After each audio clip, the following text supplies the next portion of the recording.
Amid fears of a looming trade war and rising protectionism, we're finally seeing some positive developments.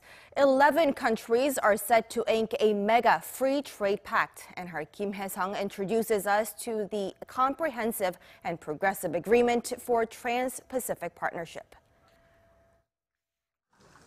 A year after the U.S. withdrew from the Trans-Pacific Partnership, the 11 remaining countries are due to sign a new agreement in Chile on Thursday local time. The deal, rebranded as the Comprehensive and Progressive Agreement for Trans-Pacific Partnership, was revamped last year after 11 countries, including Japan, Australia, and Canada, agreed to keep the trade pact. The signing of the deal is very meaningful. It serves as an antidote to counter rising protectionism, with the Trump administration threatening to impose tariffs on steel and aluminum imports, a shift back to the 1930s when a global trade war took place.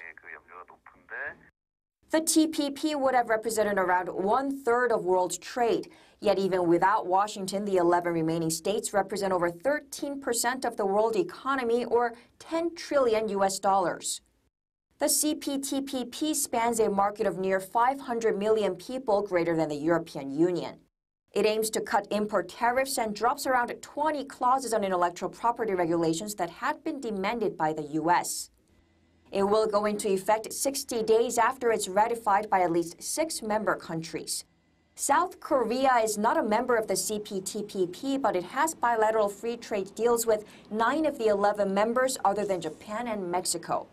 Seoul's Trade Ministry says it will closely look into the CPTPP, analyze its economic effect, and decide whether it will join by the end of this year. The ministry added that it's looking into joining the Pacific Alliance trade bloc, including Mexico, Chile, Peru, and Colombia. 김혜성, 아리랑 뉴스.